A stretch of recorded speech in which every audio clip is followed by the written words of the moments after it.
Agora eu converso com a doutora Mônica Gugel. Ela é psicóloga, possui várias especializações, inclusive dinâmica de grupo. Nós vamos aqui conversar sobre mãe e papai coruja.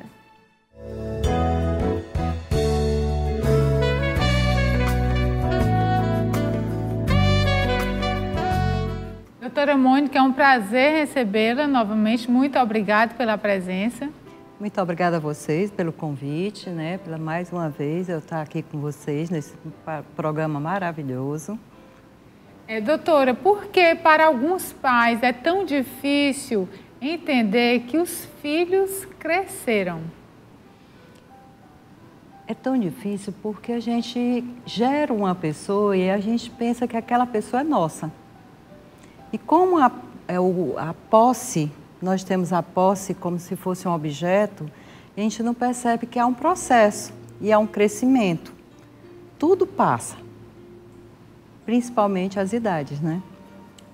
Mas chega também alguns pais criam os filhos assim, tanto para a vida, né? Preparam tanto o filho para a vida que esquecem de colocar um pouco de sentimento de responsabilidade também nos filhos pelos próprios pais. Acontece, eu conheço casos na minha família mesmo que a mãe, o pai quis dar tanta liberdade, quis assim dizer, não, mas eu estou preparando ele para a vida. Então ele se preparou tanto, o adolescente, né, no caso, se preparou tanto para ter a vida dele, que chegaram a jogar os pais fora. Como dosar tudo isso, doutora? É muito depende da relação. Eugênia, não tem medida, né? Ser humano, ele é um processo e um processo em construção. Nesse caso específico, eles não conseguiram incluir o pai na vida, né? E a família, ela tem que ser incluída, tem que ser um processo de inclusão. E respeitar que cada um tem o seu momento, sua história e que ele vai crescer. Aquele bebê vai crescer, vai se casar, vai ter a família dele e que ele vai ter a independência dele. Mas que os pais sempre são a referência deles. E no caso, um dia também, quando os bebês deles crescerem, né? Talvez eles sintam mais ou menos que tipo de atitude eles tomaram. A minha mãe dizia, como todas as mães dizem, né? Que eu só ia entender determinada coisa quando eu fosse mãe. Realmente, a gente só entende quando a gente passa como mãe e pai, né? Cada coisa no seu tempo. Às vezes se dá muita liberdade no momento inapropriado. A criança ainda não sabe o que é liberdade. Ou prende muito para não ver o mundo. Aí fica uma pessoa dependente. Então, esse limite é que é muito difícil a gente trabalhar com ele. E quando os pais estão tendo bastante cuidado, como notar que já virou uma obsessão, que não é um cuidado normal? Quem nota geralmente são os estranhos, né? A família, tudo. E a família pode chegar, aproximar e dizer, olha, cuidado, você está prendendo muito, você está segurando muito. Está na hora, porque as pessoas têm que voar. A gente cria os filhos para o mundo. Eu vou dar um exemplo, que foi o maior exemplo que eu tive agora. Eu tinha um filho muito dependente e um totalmente independente. E para ele ser independente, ele teve que ir para o mundo. Ele foi trabalhar num cruzeiro. E no trabalho do cruzeiro, ele ia passar 9 meses longe de mim. Nesses 9 meses, foram 9 meses muito doloridos na minha vida. O dia do aniversário dele, ele não estava comigo, não conseguia falar. Muitas vezes ele ligava assim com a voz que eu não reconhecia meu filho, que eu tinha vontade de pegar e trazer para o meu mundo. Traga de novo, venha meu filho, eu lhe dou colo. Mas eu sabia que se eu fizesse isso, eu não estava criando uma pessoa responsável. Então foi uma lição, como mãe mesmo e como psicóloga, que eu vi Quando ele chegou e disse, ele chegou recentemente e disse, mamãe, eu vou de novo no navio. Eu aprendi muita coisa lá. Foi muito bom.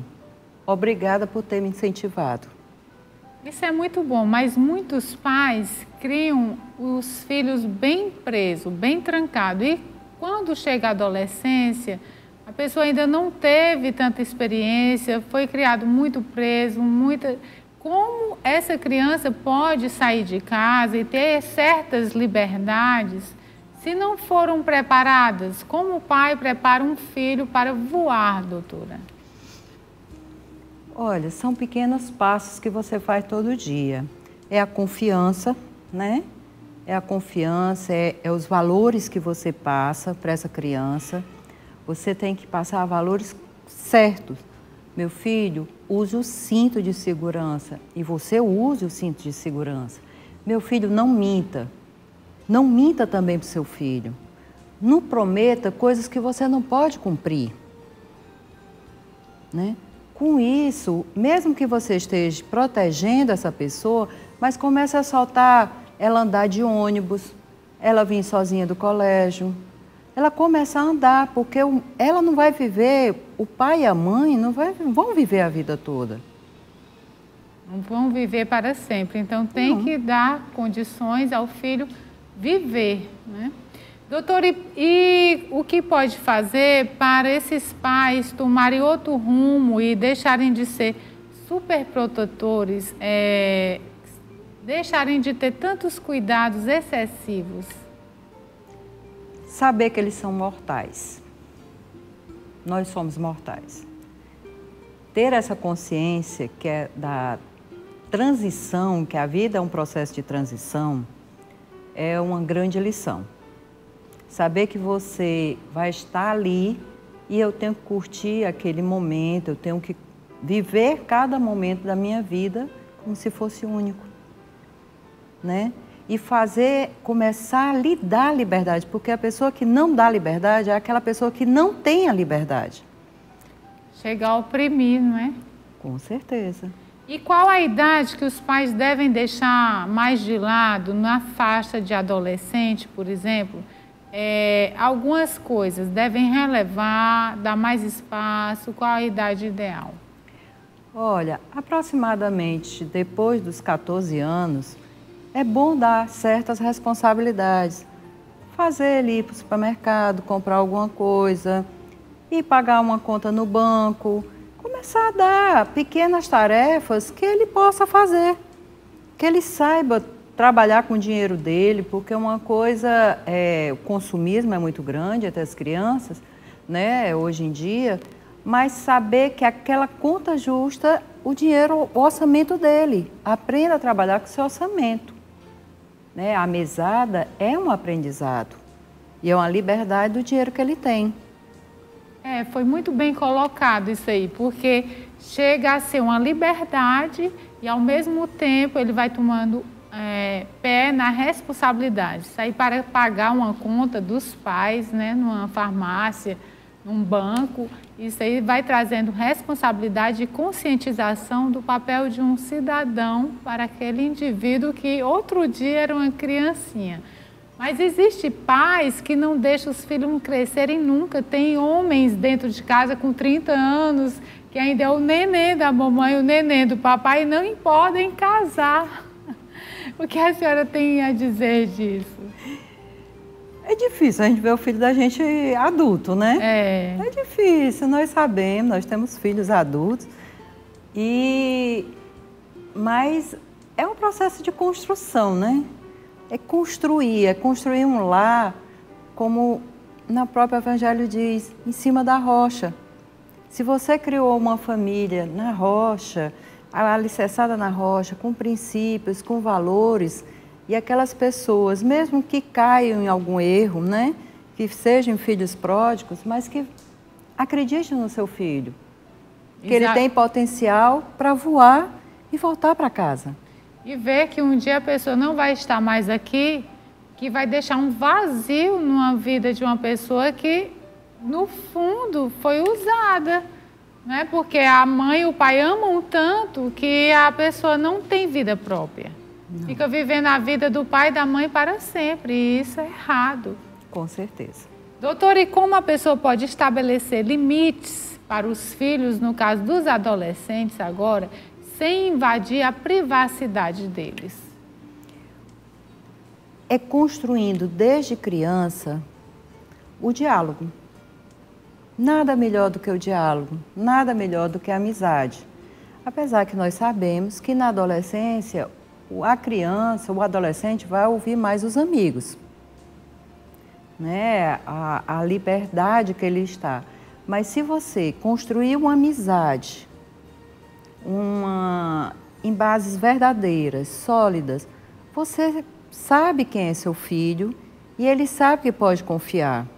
Principalmente a nível de confiança e de exemplo, né? Pelo que eu entendi que a senhora falou até agora. Pois, doutora Mônica, foi um prazer recebê-la. A senhora tem alguma consideração final que queira deixar para os nossos telespectadores? É muito difícil você, pai e mãe, né? Você dar liberdade para o seu filho. Mas se você construiu tudo com uma base muito boa, acredite que sua planta vai crescer forte e saudável. Acredite no seu filho. Acredite principalmente na sua criação. Né, também, doutora? inclua. Se ela deu uma boa criação, tem que ter retorno. Com certeza. Muito obrigada, doutora. De nada.